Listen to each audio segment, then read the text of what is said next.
الحمد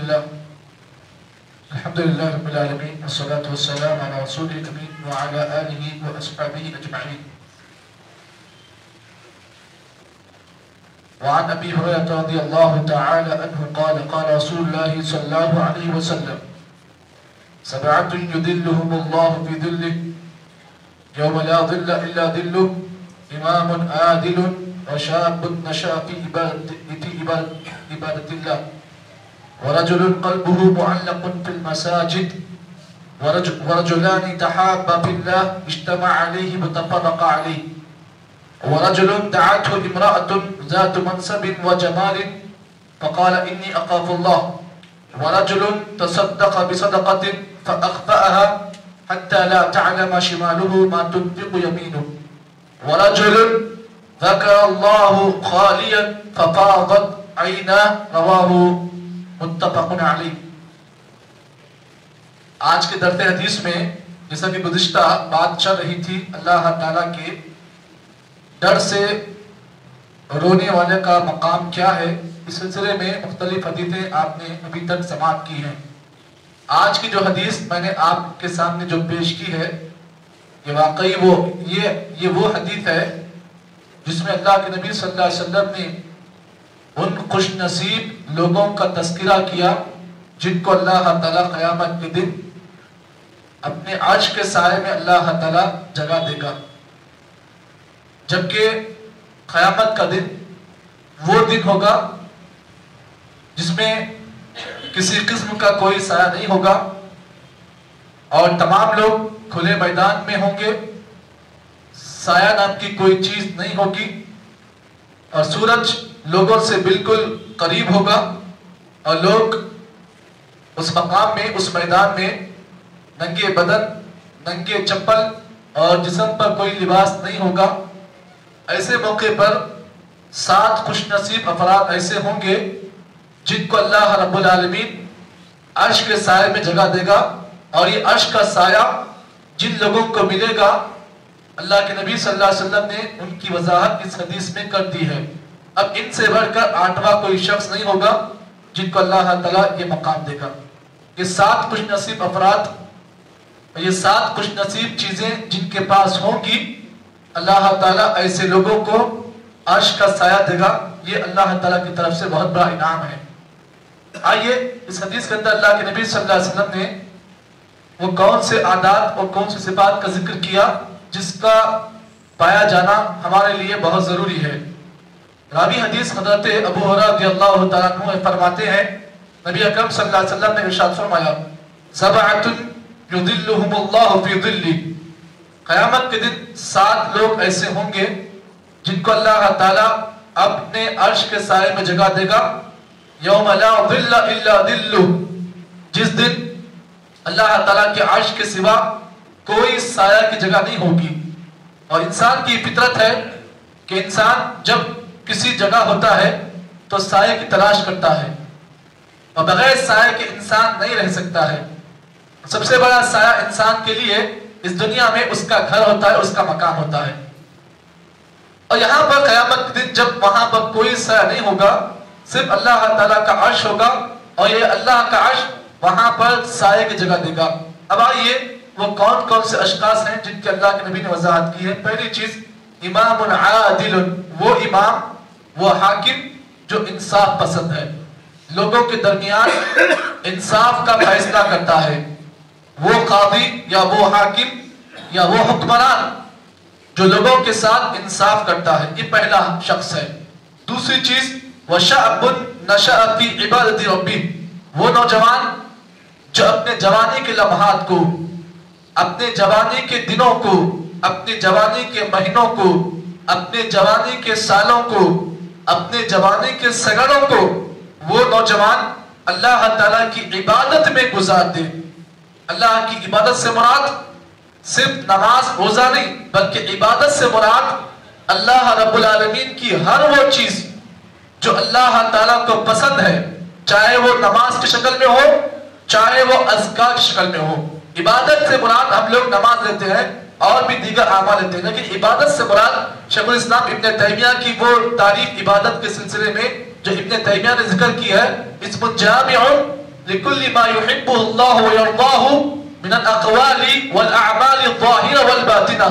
عبادت کی تعریف یہ ہے کہ ہر وہ عمل، ہر وہ قول، ہر وہ عمل جس کو اللہ تعالیٰ پسند کرے، چاہے وہ ظاہری اعمال ہو یا باطنی اعمال ہو، من الظاہری والباطنہ، چاہے وہ ظاہری اعمال ہو یا باطنی عمل ہو، ہر وہ عمل جس کو آدمی اس نیت سے کرے کہ اللہ تعالیٰ اسے پسند کرے، من العبادہ، اسے عبادت کہتے ہیں۔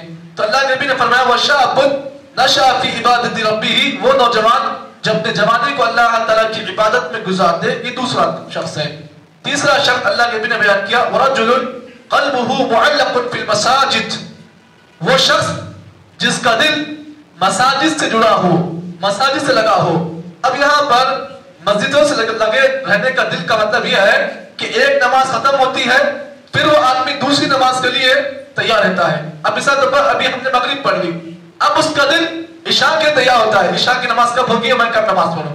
تو ایسا مساجد سے دل لگانے کا مطلب یہ ہے کہ آپ مسجد کو جب آ جائیں تو دوسری نماز کے لیے آپ اپنے آپ کو تیار کر لیں۔ یہ وہ نوجوان ہے، یہ وہ آدمی ہے جس کا دل مسجد سے لگا ہوا ہے، مسجد سے جڑا ہوا ہے۔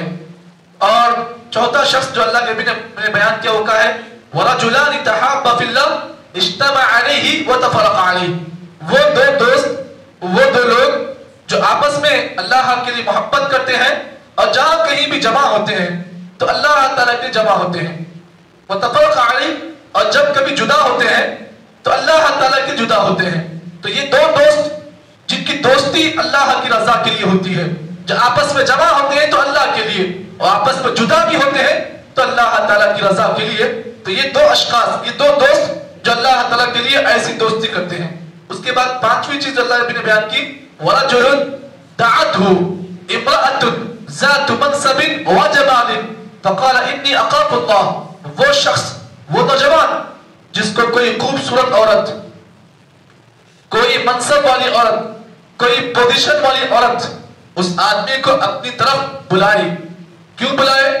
گناہ کی دعوت دے۔ وَرَجُلٌ دَعَتْهُ امْرَأَةٌ ذَاتُ مَنْصَبٍ وَجَمَالٍ، وہ آدمی جس کو کوئی ایسی عورت اسے گناہ کی دعوت دے جو ذات و منصب، ایک تو وہ منصب والی ہے، پوزیشن والی ہے، پیسے والی ہے، وَجَمَال، خوبصورت بھی ہے، اور آدمی ان دو چیزوں سے عورت کی طرف مائل ہوتا ہے، یا تو خوبصورتی یا تو مال۔ تو آدمی یہ دو چیزیں دیکھتا ہے عورت میں، اور عورت میں آدمی انہی دو چیزوں کی وجہ سے پسندتا ہے عورت کی طرف۔ وَرَجُلٌ دَعَتْهُ امْرَأَةٌ ذَاتُ مَنْصَبٍ وَجَمَالٍ، جب بھی کوئی ایسی عورت آپ کو گناہ کی دعوت دے تو وہ نوجوان کہے اِنِّي أَخَافُ اللَّهَ، اے عورت میں تیرے شر سے اللہ کی پناہ مانگتا ہوں، میں اللہ سے تیرے شر کے بارے میں اللہ سے خوف کرتا ہوں۔ وَرَجُلٌ تَصَدَّقَ بِصَدَقَةٍ فَأَخْفَعَهَا حَتَّى لَا تَعْلَمَ شِمَالُهُ مَا تُنْفِقُ يَمِينُهُ، وہ آدمی جو اللہ تعالیٰ کے راستے میں ایسا صدقہ دے، اللہ کی راہ میں ایسا اپنا مال دے، کیسا دے؟ اس انداز سے دے کہ اگر دائیں ہاتھ سے اللہ کی راہ میں کوئی مال خرچ کرے مَا تُنْفِقُ شِمَالَهُ، تو اس کے بائیں ہاتھ کو علم نہ ہو کہ اس کے دائیں ہاتھ نے کس مسکین کو کتنا دیا ہے۔ اچھا ہمارے پاس کیا ہوتا ہے، ہم دیتے اللہ کی راہ میں 100 روپیہ، لیکن وہ 100 روپیہ دینے کے بعد 10 لوگوں کے درمیان بات پھیلتی ہے کہ اس فلاں آدمی نے اللہ کی راہ میں اتنا دیا ہے۔ تو پھر آج ہمارا مسئلہ یہی ہے کہ ہم اللہ کی راہ میں دیتے تو ہیں، لیکن دینے کا انداز جو اللہ کے نبی نے بیان کیا ہے اس انداز کا آج بہت کم لوگ فائدہ اٹھاتے ہیں۔ نبی نے کہا کہ اللہ کی راہ میں ایسا دو کہ دائیں ہاتھ سے اگر تم نے اللہ کی راہ میں کچھ دیا ہے تو بائیں ہاتھ کو بھی اس کا علم نہ ہو کہ آپ کے دائیں ہاتھ نے اللہ کی راہ میں کیا دیا ہے۔ اور سب سے آخری نمبر جو اس حدیث کا جو ہے، اللہ تعالیٰ ہم میں سے ہر ایک کو اللہ تعالیٰ اس کی توفیق دے۔ وَرَجُلٌ ذَكَرَ اللَّهُ خَالِيًا فَفَاضَتْ عَيْنَاهُ، وہ نوجوان، وہ آدمی جو تنہائی میں رہتا ہے، رات کی تاریکی میں، تنہائی میں جب سارے لوگ بستر پر ہیں، ایسا شخص اللہ سے ڈر کر رات کی تاریکی میں، جلوت میں، خلوت میں اللہ تعالیٰ کو یاد کرتا ہے۔ اور اللہ کو کیسے یاد کرتا ہے؟ یاد کیوں کرتا ہے؟ اپنے گناہوں کو یاد کر کر اللہ کو یاد کرتا ہے، اللہ کا ذکر کرتا ہے، اپنے گناہوں پر نادم ہوتا ہے، اپنے خطاؤں پر نادم ہو کر اللہ تعالیٰ کو یاد کرتا ہے۔ وَرَجُلٌ ذَكَرَ اللَّهُ خَالِيًا ففاضت عینا، اور اللہ کو ایسے یاد کرتا ہے کہ یاد تو اپنی زبان سے کرتا ہے لیکن آنکھوں سے اس کے آنسو جاری ہوتے ہیں۔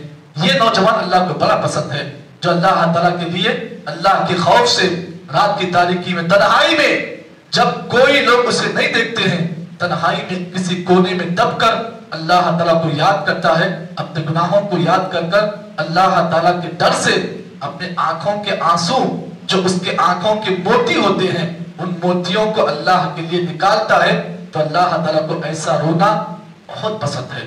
اسی لیے اللہ کے نبی صلی اللہ علیہ وسلم کی وہ حدیث آپ کے سامنے پیش کر دوں جس میں اللہ کے نبی نے فرمایا لیس شیء احب الی اللہ من قطرتین واثرتین، اللہ تعالیٰ کی نگاہ میں اس دنیا میں سب سے زیادہ محبوب چیز لوگوں کے عمل میں اللہ تعالیٰ کو سب سے محبوب چیز کیا ہے؟ خطرتین، دو خطرے اللہ کو بڑے پسند ہے۔ پہلا خطرہ خطرتن تسیل من خشیت اللہ، وہ قطرہ جو آدمی اپنی آنکھوں سے اللہ سے ڈر کر نکالتا ہے، اللہ کو یہ خطرے بڑے پسند ہیں، اللہ کو یہ آنکھوں کے جو آنسو ہیں اللہ کو بڑے پسند ہیں۔ اور دوسرا خطرہ جو ہے آدمی اللہ تعالیٰ کے راستے میں جہاد کے میدان میں اللہ تعالیٰ سے ڈر کر نکالتا ہے اپنے آنسو کو، یہ آنسو بھی اللہ کو بہت بڑے پسند ہے۔ تو معلوم کیا ہوا، اللہ تعالیٰ کو اس دنیا میں سب سے زیادہ محبوب یہ خطرے ہیں جو آدمی اپنے آنکھوں سے اللہ کے ڈر کے لیے نکالتا ہے۔ دیکھیے اس سلسلے میں آپ اس بات کو بھی جان لیں، آج ہمارے پاس رونا بھی آرٹیفیشل ہے، آج ہمارے پاس روتے ہیں لوگ لیکن رونا کیسا ہوتا ہے؟ آرٹیفیشل۔ آرٹیفیشل کا مطلب یہ ہے کہ یہاں پر چمکتا ہے پھر جا کر بجھ جاتا ہے۔ آج ہمارے پاس رونے والے بھی آرٹیفیشل ہیں، ہم دیکھتے ہیں بیانوں میں کبھی کبھار ایسے واقعات ہمارے نوجوان جب سنتے ہیں تو روتے ہیں۔ اب رونے کا طریقہ کیا ہوتا ہے تاکہ بازو والے دیکھ کر جو ہے تعریف کرے کہ آپ کیسا رو رہا، یہ اللہ کو ایسا رونا پسند نہیں ہے۔ امام شافعی رحمہ اللہ کو آپ جانتے ہیں، امام شافعی رحمہ اللہ نے ایک آدمی کو دیکھا کہ مسجد میں رو رہا تھا، اور کیسا رو رہا تھا؟ آنسو زار و قطع جاری تھے۔ امام شافعی نے اس آدمی کے رونے کو دیکھ کر کہا ما یبکیک، ارے تیرا رونا بڑا اچھا ہے، تیرا رونے کا طریقہ بڑا اچھا ہے، لیکن بہتر ہوتا کہ تو اپنے گھر میں ان آنسوؤں کو نکالتا جہاں پر کوئی نہیں دیکھنے والا ہوتا۔ اللہ کو یہ آنسو بڑے پسند ہیں۔ تو معلوم کیا ہوا، آدمی جب کسی کے بازو بیٹھ کر روتا ہے نا تو آدمی میں آہستہ آہستہ جو ہے ریاکاری کا جذبہ آ جاتا ہے۔ کوئی دیکھے یا نہ دیکھے لیکن دل تو اس کا مانتا ہے کہ ریاکاری اس کے اندر آ رہی ہے، لیکن ایسے موقع پر اندیشہ جب ریاکاری کا ہے تو بہتر یہ ہے کہ آدمی اپنے گھر میں جو ہے اکیلے بیٹھ کر روئے۔ اسی لیے بات سلف کے بارے میں آتا ہے، سلف سے پوچھا گیا کہ آپ کے زمانے میں آپ لوگ اللہ سے ڈر کر کیسے روتے تھے؟ تو سلف نے کہا سلف کے زمانے کے لوگوں کا رونا ایسا تھا کہ اگر ان میں کا کوئی آدمی اپنی بیوی کے بازو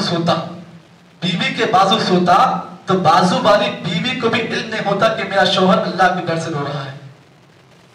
یہ ہمارے سلف کے رونے کا طریقہ تھا۔ آج ہمارا رونا کیسا ہے؟